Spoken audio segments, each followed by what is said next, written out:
8 сыныпта оқып жүргенде атам қайтыс болды. Негізгі ол кісі өмірінің соңғы сәтіне дейін өте ширақ жүрді.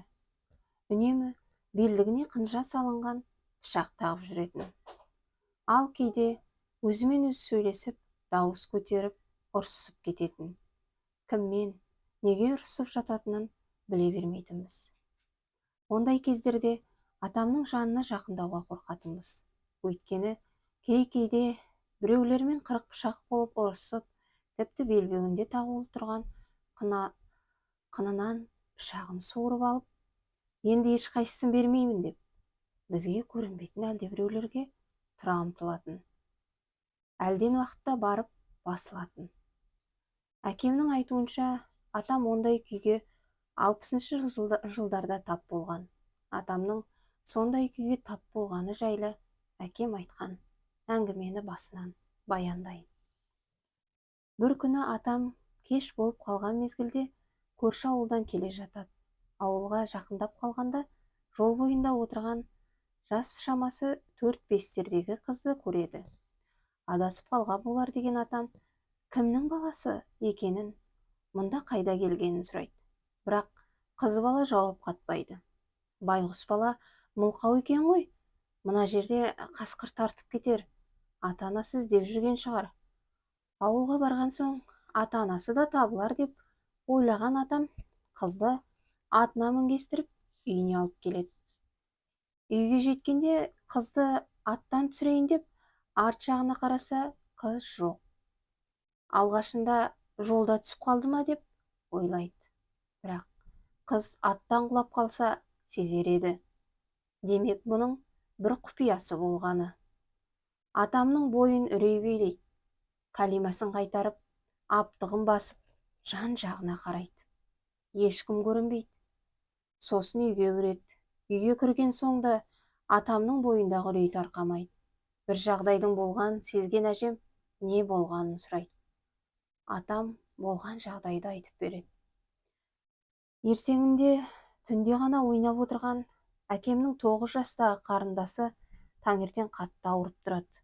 Не болғаны түсініксіз, тілден қалып, көзін ашпайды. Науқастанған баланы қараған молда да, емші де нақты ештеңе айта алмайды.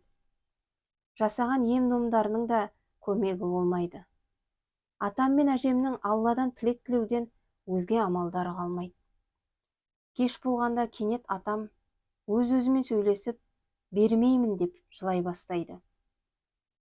Атамның мына күйін көріп, қорқып кеткен әжем туыстарды шақыртады. Үйге келген үлкен кісілер қызының ауырғаны жанына батқан болар деп пайымдап, басу айтып, сабырға шақырады. Бірақ атам олардың сөзіне көңіл аудармастан, бермеймін деп көкке қарап жылай береді. Әлден уақытта атам жылауын тоқтатып, өз-өзіне келеді. Үлкендердің не болды деген сауалына бір дауыс қызыңды бер деп сұрап қоймай жатыр дейді. Сонда молда тұрып, бұл шайтанның әрекеті, айтқандарына көнбе, бердім деп айтушы болма, егер бердім десең қызыңнан айырыласың дейді. Бұл жағдай 3 күн қайталанады. Кеш болысымен атам бермеймін деп жылай бастайды. Туыстар қасына жиналып, бермеймін деп атама қолдау көрсетіп отырады. Қатты шаршаған атам 4-ші күні кеш батарда ұйықтап кетеді. Бір кезде қасында отырған туыстары атамның ұйықтап жатып, бердім деген сөзін естеді. Туыстары атамды жұлқып оятып, бермеймін дейді. Атам өң мен түстің арасында не болғанын білмей отырғанда, анадай жерде ауырып, ес-түссіз жатқан қызы деп күрсініп, жан тәсілім етеді. Әжемнің қызмайлап жылағанын көрген атам баласынан айырылып қалғанын кеш біледі.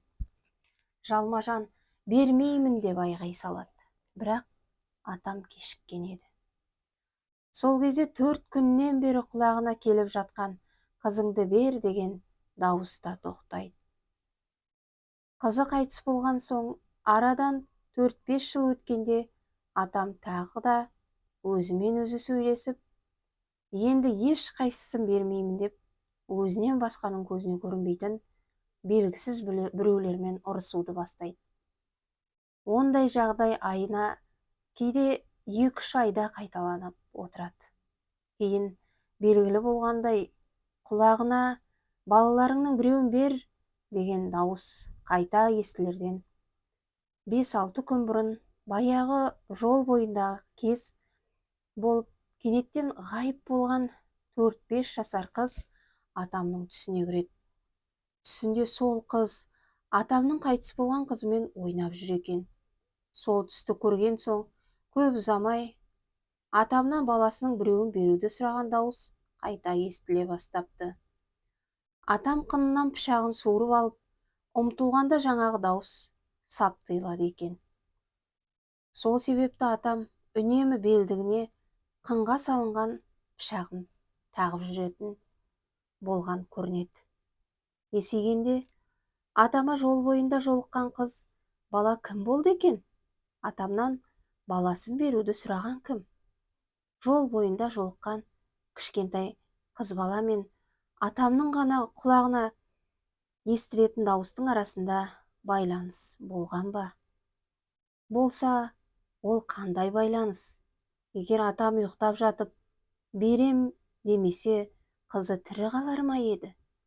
Қызының науқасқа шалдығуына атамның атына мінгесіп, үйіне дейін келген қыз баланың қатысы бар ма? Санама сол сияқты талай сұрақ ұялады, бірақ ешбіріне нақты дәлелді жауап таба алмадым. Бір білерім, қандай да бір тылсым құдіреттің әсері болған-ау, бірақ ол қандай тылсым күш?